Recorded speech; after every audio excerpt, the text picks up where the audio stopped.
Hello दोस्तों, स्वागत है आप सभी का हमारे यूट्यूब चैनल स्टूडेंट पंथी में। मैं हूं SID के निषाद और आप देख रहे हैं हमारा यूट्यूब चैनल स्टूडेंट पंथी।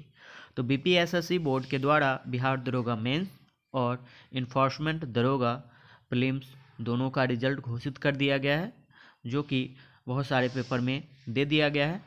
लेकिन रोल नंबर वाइज जो है अभी तक PDF नहीं दिया गया है, तो वो भी आज शाम तक BPSSC बोर्ड पर जो वेबसाइट है वहाँ पे अपलोड कर दिया जाएगा। इस वीडियो में हम मेनली बात करने वाले हैं कि किन किन कंडीशन की वजह से मेंस एग्ज़ाम या फिर प्रीलिम्स एग्ज़ाम में स्टूडेंट फेल कर जाते हैं, क्या क्या गलतियाँ करते हैं जिसकी वजह से वो फेल हो जाते हैं। ठीक है, इस पे हम मेन बात करेंगे ताकि आप लोग ऐसी गलती अगले एग्ज़ाम में ना करें। फरवरी या फिर मार्च में बिहार दरोगा प्रीलिम्स का एग्ज़ाम होगा, उसके बाद मेंस जब भी हो तो कुछ चीज़ें आपको ध्यान में रखनी है और बिल्कुल रखना ही रखना है कि गलतियां नहीं करना है। देख लीजिए, ये इसका जो है पूरा डिटेल दिया हुआ है कि किन किन कंडीशन की वजह से बच्चे फेल कर जाते हैं, मतलब डिसक्वालीफाई हो जाते हैं। फेल का तो छोड़िए, डिसक्वालीफाई क्यों होते हैं। पहला कंडीशन है कि रोल नंबर अगर आप गलत फिल कर देते हैं या फिर गलत रंग देते हैं। पहला कंडीशन क्या है डिस्क्वालीफाई होने का। नंबर कितना आ रहा है ये तो छोड़ दीजिए, आप जो OMR पे गलतियां करते हैं और एग्ज़ाम के टाइम में गलतियां करते हैं, उसकी वजह से डिस्क्वालिफिकेशन जो होता है वो हम बात कर रहे हैं। पहला कंडीशन है कि रोल नंबर आप गलत फिल करें या फिर गलत रंग दें। इस कंडीशन से 369 कैंडिडेट फर्स्ट शिफ्ट में डिस्क्वालीफाई हुए हैं।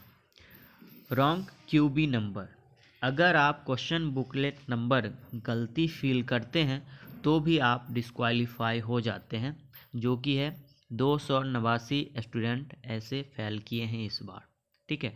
नो हिंदी राइटिंग, पैराग्राफ जो लिखना रहता है हिंदी और इंग्लिश में, ठीक है, तो आप हिंदी और इंग्लिश में से दोनों लिख दिए हैं तो ठीक है, अदरवाइज कोई भी एक छूट गया तो फिर आप डिस्क्वालीफाई कर जाएंगे। देखिए, अगर मिस्टेक हो जाए लिखने में तो कोई बात नहीं है, क्योंकि ये जो दोनों चीज़ें होती है हिंदी राइटिंग और इंग्लिश राइटिंग, ये फिजिकल के बाद जो है वहाँ पे चेक किया जाता है। ठीक है, कि ये वही बच्चा का राइटिंग है जो मेंस में दिया है या फिर दूसरे बच्चे का राइटिंग है जो दौड़ने के लिए आ गया है। क्या ये दोनों बच्चे जो दौड़ने के लिए आए हैं और मेंस जो दिए हैं वो एक ही हैं या अलग है, इसलिए ये हिंदी और इंग्लिश दोनों राइटिंग लिखवाया जाता है। तो आप हिंदी या फिर इंग्लिश राइटिंग जो पैराग्राफ होता है 3 लाइन का या 2 लाइन का जो भी है, वो अगर नहीं लिखते हैं, किसी एक को भी छोड़ देते हैं तो आप डिस्क्वालीफाई हो जाते हैं। आपका OMR चेक हुआ या नहीं ये तो छोड़ दीजिए, आप बिल्कुल डिस्क्वालीफाई हो सकते हैं इसमें, और हो गए हैं। देखिए 2 हुए हैं हिंदी में और इंग्लिश में 17। अच्छा, नो राइटिंग, नो राइटिंग मतलब ना तो हिंदी लिखा है और ना इंग्लिश लिखा है, तो भी 6 ऐसे हैं जो डिस्क्वालीफाई हुए हैं। उसके बाद no sign in attendance sheet, attendance sheet होता है, अगर आप उस पर अपना साइन नहीं करते हैं, सिग्नेचर नहीं करते हैं, तो भी आप डिस्क्वालीफाई हो जाइएगा। No candidate signature in OMR, अगर OMR जो सीट होता है उस पर भी आप अगर साइन नहीं करते हैं तो भी आप डिस्क्वालीफाई हो सकते हैं। और ऐसे कैंडिडेट हैं, देख लीजिए 25 ऐसे कैंडिडेट हैं जो OMR पर अपना साइन नहीं किए हैं। तो इस प्रकार से जो है नेक्स्ट एग्ज़ाम में ऐसी गलतियां नहीं कीजिएगा। सेकेंड शिफ्ट में भी इस तरह का बहुत सारे बच्चे हैं, ये तो कुछ ज़्यादा ही हैं।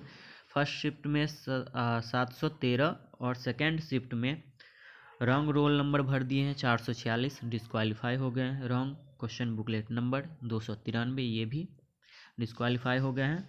उसके बाद no English writing 7, no writing 7, no signature in attendance sheet 5 और no candidate signature in OMR 56। Unfair means का मतलब यही होता है कि किसी को बताना या फिर उस एग्ज़ाम में चीट करना। तो फिर एक गोला रहता है जिसमें लिखा हुआ रहता है कि भिक्षक इस गोले को रंग दे, या यदि उसे लगे कि स्टूडेंट किसी को कुछ बता रहा है या किसी से कुछ पूछ रहा है, मतलब उसमें अगर चीटिंग कर रहा है एग्ज़ाम के टाइम में तो अनफेयर मीन्स वाला एक होता है गोला घेरने वाला, उसको अगर टीचर घेर दिया तो फिर आप डिस्क्वालीफाई हो सकते हैं।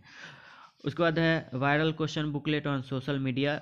2 ऐसे कैंडिडेट थे जो वायरल कर दिए थे, उन दोनों पे एफआईआर हुआ था, इस वजह से भी उसका जो कैंडिडेट है वो रद्द कर दिया गया था, डिस्क्वालीफाई ये लोग हो गए।